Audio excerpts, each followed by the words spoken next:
Hola a todos y a todas. Voy a hablar de nuevo del trastorno obsesivo y de la forma en que se puede abordar, que es una forma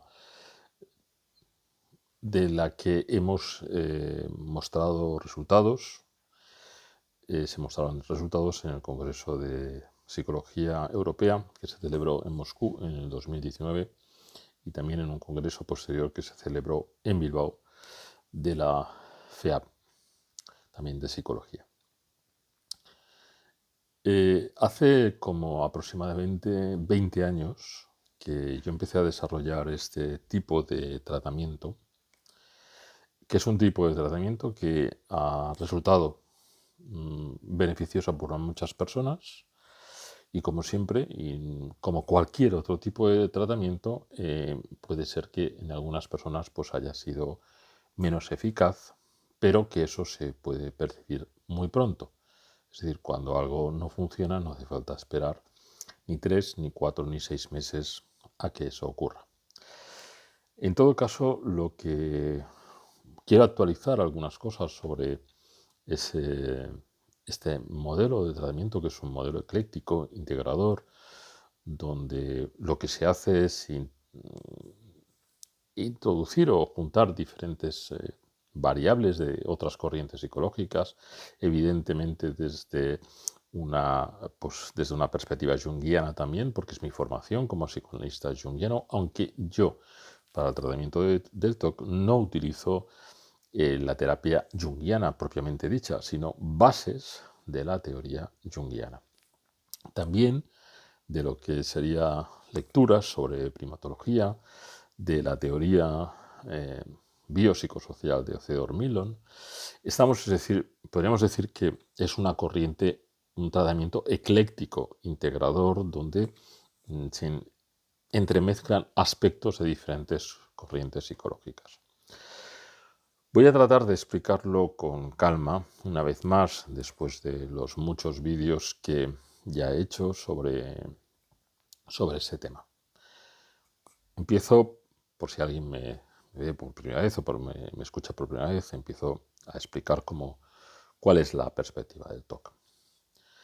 Vamos a ver, normalmente una persona, es decir, cuando nace, se desarrolla, tiene una base genética. Esa base genética, es decir, pues puede ser que haya una predisposición. Puede haber una predisposición genética a los trastornos obsesivos, lo cual no quiere decir que sea una predisposición genética al TOC. Voy a poner un ejemplo. La mayoría de las personas que alcanzan cierto nivel de excelencia en las ciencias, en las artes, en la música, en el deporte, suelen ser personas con rasgos obsesivos. Los rasgos obsesivos, bien generalizados, convierten a la persona en perfeccionista y meticulosa en el desarrollo de aquello que está haciendo. Entonces, eso podríamos decir que puede ser un aspecto de base genético, ¿de acuerdo? Pero no tiene por qué convertirse en un trastorno obsesivo. Yo pongo el ejemplo de que si a Picasso, que era un trabajador casi compulsivo, lo hubiéramos puesto a trabajar en una biblioteca, pues es muy probable que hubiera generado algún tipo de patología psicológica. ¿Por qué? Porque hay una necesidad en cada entidad, en cada individuo, de crear un estilo de vida apropiado a sus características personales genéticas. Yo tengo una visión más genetista que ambiental, es decir, para mí la genética es predominante sobre el ambiente. Siempre digo que si nace un gato siempre va a ser un gato, o si es un rosal, va a ser siempre un rosal. Será un rosal espléndido o un rosal marchito, un gato famélico o un gato vital y enérgico, ¿no? Pero no van a ser otras cosas por mucho que el ambiente se convierta en una experiencia positiva o negativa. Lo único que hará es eso, convertir al gato en un excelente gato o en un pobre gato. Esto respecto a las personas es algo similar. Imaginemos ahora, pongamos el ejemplo de una persona, de un niño o una niña que vive en un ambiente más o menos normal, con su familia, va al colegio y sufre acoso escolar, lo que llamamos bullying. Ese acoso escolar hace que en muchas ocasiones, si permanece en el tiempo, hace que ese niño empiece a inhibirse, empiece a tener miedo, empiece a tratar de pasar desapercibido. ¿Por qué? Porque cada vez que aparece en la escuela, pues o le insultan, a veces le pegan, le humillan, y eso va pasando tiempo. A lo mejor pasa 1 año, 2 años de acoso escolar continuamente. ¿Qué sucede? Vamos a poner este ejemplo. ¿Qué sucede? Pues sucede que pierde la espontaneidad, pierde la alegría, pierde muchas veces las ganas de jugar y empieza a bloquearse. Entonces eso es algo que va a durar no solamente el periodo del acoso escolar, sino que quedará encriptado en la forma de expresarse y de comportarse de ese niño o de esa niña. Entonces, imaginemos que desaparece. Ya ha pasado un tiempo, eso desaparece, las cosas vuelven a estar bien y empieza una vida ya de adolescente, más joven. ¿Y qué pasa? Que ha aprendido a vivir tratando de que no ocurra nada malo. Es decir, ha vivido y empieza a vivir de forma evitativa. Yo siempre digo que podríamos, entre las muchas divisiones que podemos hacer sobre las personas, hay una división que es importante tener en cuenta. Son aquellas personas que viven tratando de que no ocurra nada malo y aquellas personas que viven tratando que ocurra algo positivo. Las personas que han sufrido circunstancias adversas, especialmente en la infancia y la adolescencia, suelen ser personas que tratan de procurar que no ocurra nada malo. Por tanto, siempre están en estado de vigía, de alerta, de miedo ante lo que tiene que ocurrir y llegan a tener un momento de control absoluto, quieren tener control absoluto sobre las circunstancias. Además, se vuelven muy vulnerables y cuando algo sucede de forma errónea, es decir, pueden tener la sensación de culpabilidad. El miedo y la culpa están en la base de la ansiedad que acaba generando un trastorno obsesivo, porque el trastorno obsesivo es un trastorno de ansiedad, de grave ansiedad. Cuando conseguimos reducir la ansiedad a niveles muy bajos, es muy probable que el trastorno obsesivo empiece a disminuir. ¿De acuerdo? Entonces esa persona empieza a experimentar las circunstancias de la vida adulta y de repente empieza a sentir miedos, miedos que pueden ser de diferentes tipos. Por ejemplo, en el trastorno obsesivo de contenido homosexual, la persona puede empezar a sentir que le gustan las personas de su mismo sexo. ¿Y cuál es la diferencia, que esto quiero hacer hincapié, entre la homosexualidad egodistónica y el trastorno obsesivo de contenido homosexual? Pues que la primera, la persona claramente tiene tendencias homosexuales, pero no las puede integrar ni las puede aceptar. Pero en el cambio, en el trastorno obsesivo de contenido homosexual, la persona duda permanentemente.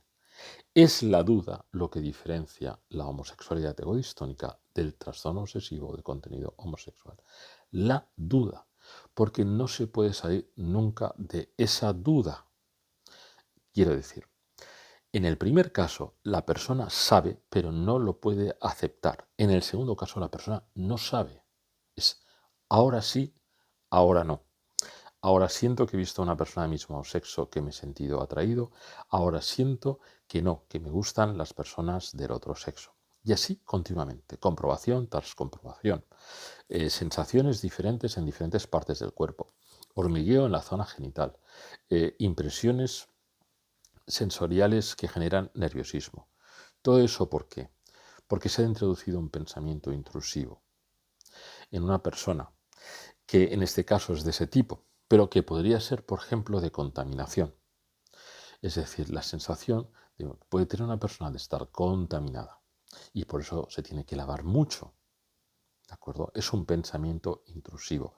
Pero ¿de qué estamos hablando siempre? De ansiedad. Esto es muy importante. Entonces, si estamos hablando de ansiedad, no se trata de enseñar a la persona a manejarse con esos niveles de ansiedad. Se trata de enseñar a la persona a reducir y a crear un estilo de vida que reduzca significativamente esa ansiedad.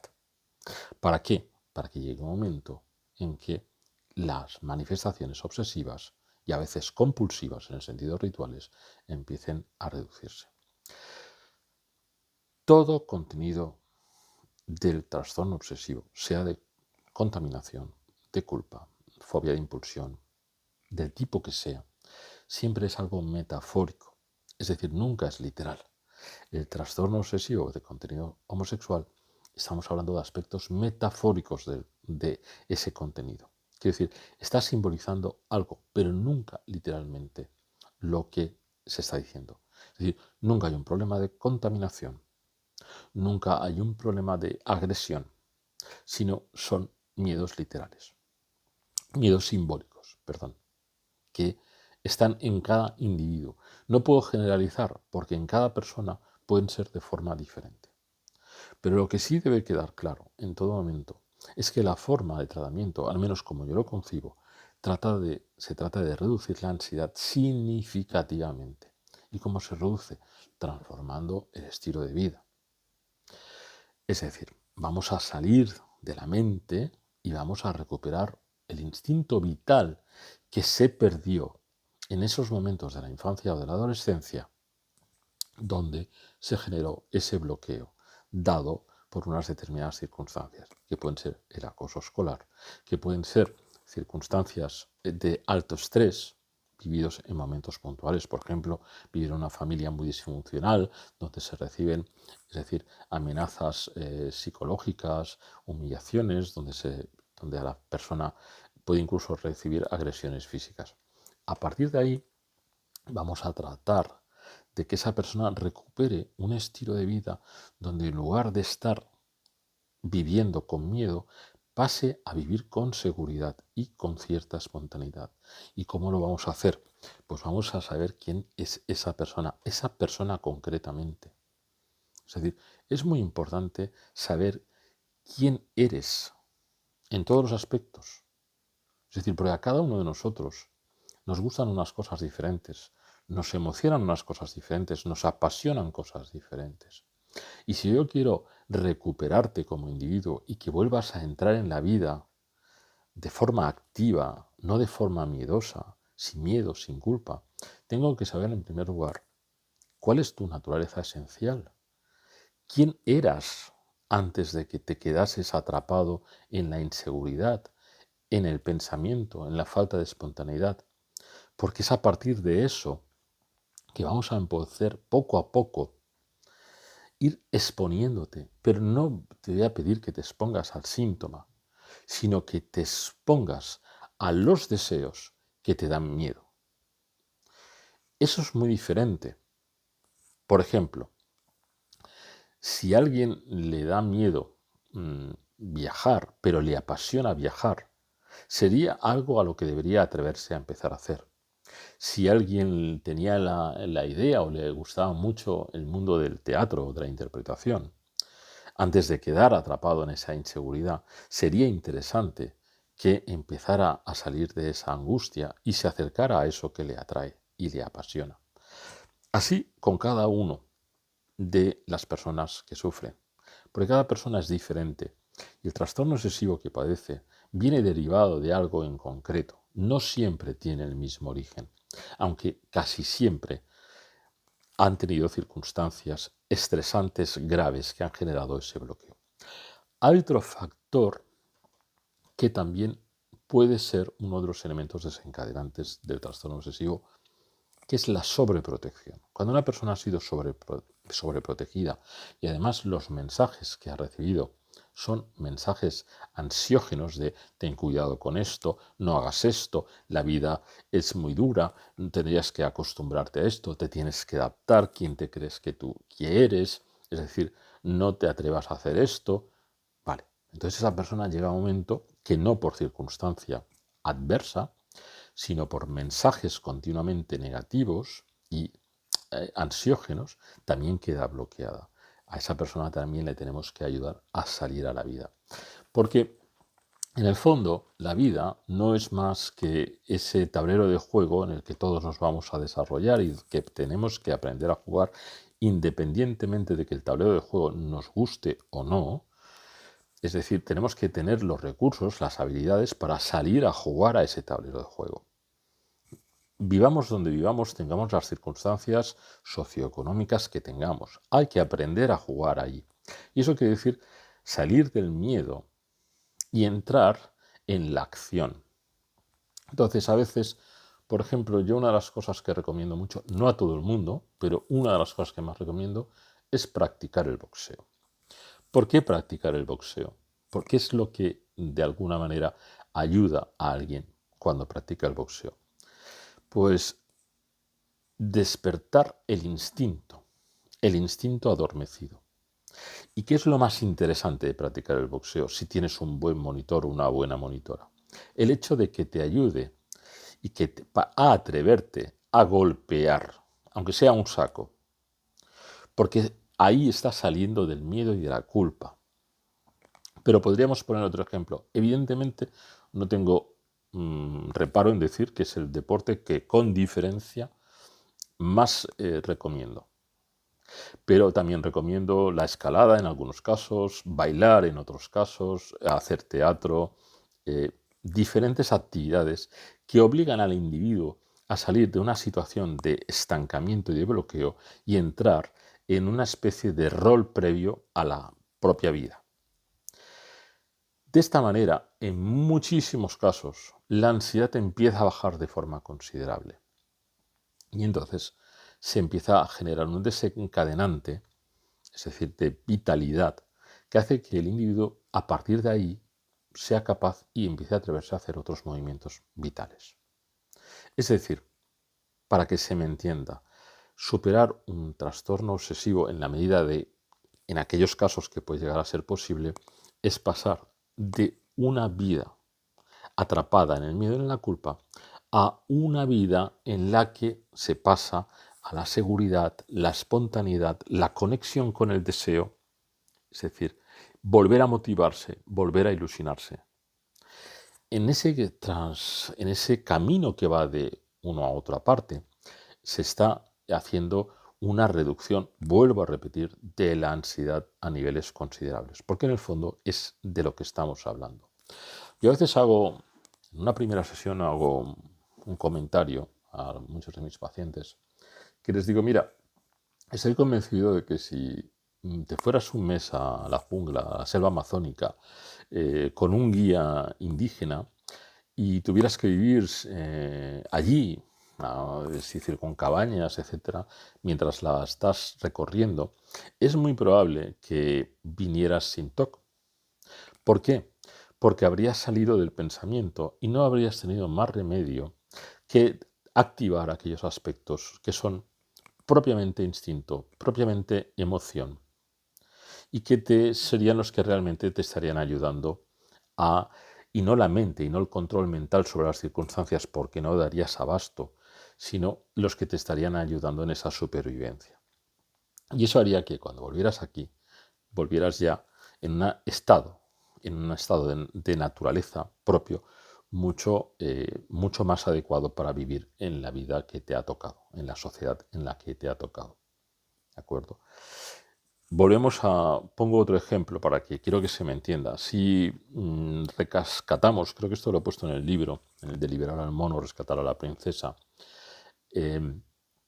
Si rescatamos un tigre joven que ha perdido a sus padres y lo llevamos a un refugio y lo comenzamos a tratar como si fuera un gato y lo acostumbramos a la relación con los humanos y le damos de comer y le acariciamos, es muy probable que nunca más ese tigre, incluso cuando se haga más adulto, tenga la capacidad de volver, pues eso, a la naturaleza salvaje y despertar su instinto y cazar y reproducirse.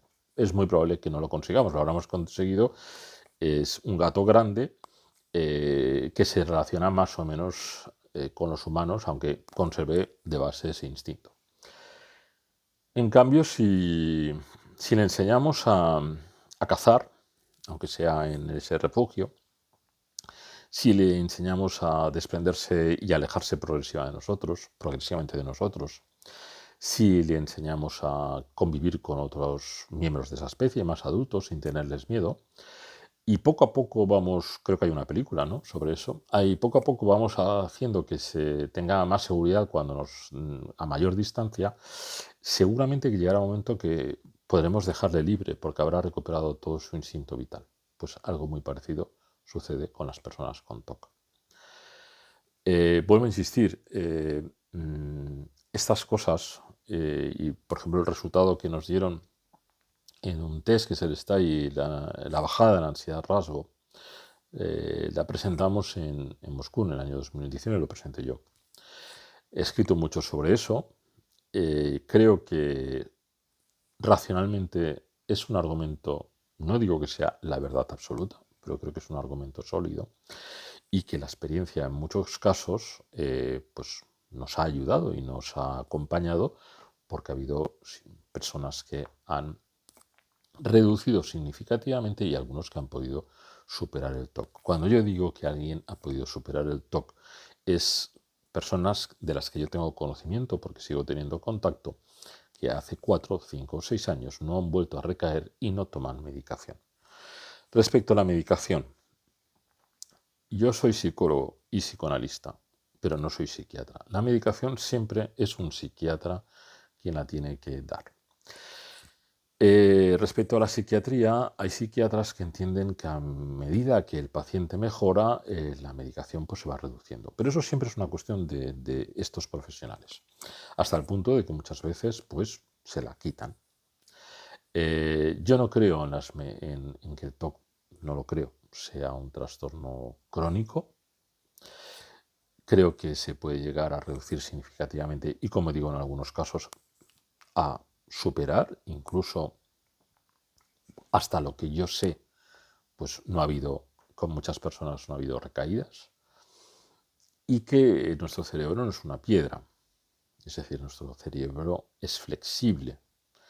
Esto es una conversación que cuando estuve en el Congreso de Psicología de Moscú, que tuve con 2 neuropsicólogas norteamericanas en una mesa de trabajo en las que ellas hablaban claramente de la flexibilidad de nuestro cerebro. Por lo tanto, nuestro cerebro tiene capacidad de recuperarse, es decir, de aprender de nuevo y cambiar patrones. ¿Que existe una predisposición genética? Puede ser. Como digo yo siempre, todos nos estropeamos de una manera u otra. Tenemos zonas de nuestro organismo más vulnerables físicamente y psicológicamente, pues cuando alguien tiene niveles de estrés muy altos, circunstancias muy adversas, pues hay quien tiene manifestaciones obsesivas, otros caen en estados depresivos, otros tienen insomnio. Cada uno, de alguna manera, por su propia predisposición, se estropea de una manera diferente. Pero eso no quiere decir que las cosas no sean reversibles. No hay milagros, es decir, en ninguna terapia hay milagros, pero sí hay enfoques diferentes.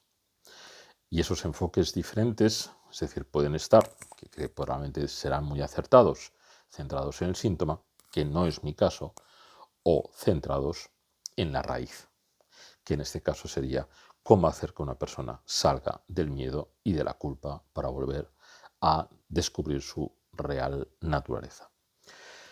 Es un trabajo que yo siempre y honestamente lo digo, es decir, mi carácter tendrá muchos defectos, pero si algo tiene es que es bastante directo, cosa que hay gente que le gusta y otra gente que no, pero no soy muy dado a remover o a marear la perdiz, ni en psicología ni en ningún aspecto de la vida. Por tanto,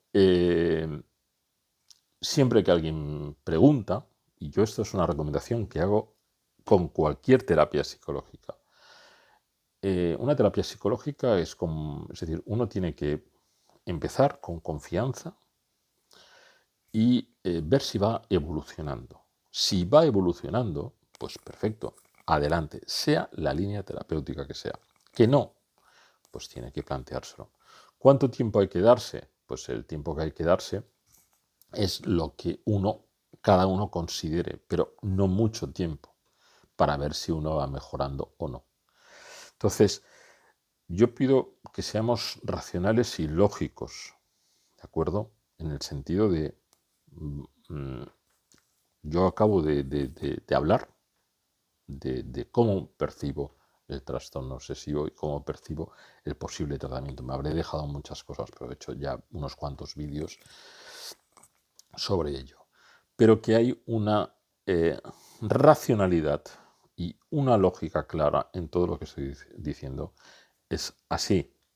Más allá de que, como comento últimamente, las diferentes líneas terapéuticas que han existido a lo largo de los últimos 100, 150 años, que son muy sólidas. Hay una gran literatura psicoanalítica, hay una gran literatura humanista, hay una gran literatura sistémica, es decir, diferentes líneas teóricas, a las que hoy quizás se está desprestigiando, porque, porque hay una tendencia que tiene su significado, y en ello no quiero entrar, a que haya un predominio de otras. Ese predominio de otros también tienen que ver, de algún modo, con el tipo de sociedad al que estamos yendo, donde no existe apenas la identidad individual. Es como si todos fuéramos una tabla rasa en la que se puede poner cualquier cosa y, por lo tanto, tal como se pone, se quita. No es así. No es así. Es decir, todos tenemos una identidad que proviene fundamentalmente de nuestra genética individual, pero también proviene de nuestra identidad cultural y de nuestra identidad histórica. Es decir, no somos un átomo vacío en el universo. Somos individuos que provienen de alguna parte y que además han nacido con una configuración genética determinada. Y eso hay que tenerlo en cuenta. Y mucho. Dicho esto, supongo que habrá gente que le convenza, gente que no, pero yo al menos lo que estoy diciendo me lo creo y creo que he visto resultados, no siempre. Evidentemente, nadie puede decir que sus resultados sean siempre fantásticos, porque no es verdad, sea quien sea. Y trato en la medida de lo posible pues, de decir lo que honestamente creo que puede ser mejor para cualquier persona que padezca un trastorno obsesivo. En todo caso, muchas gracias por escucharme.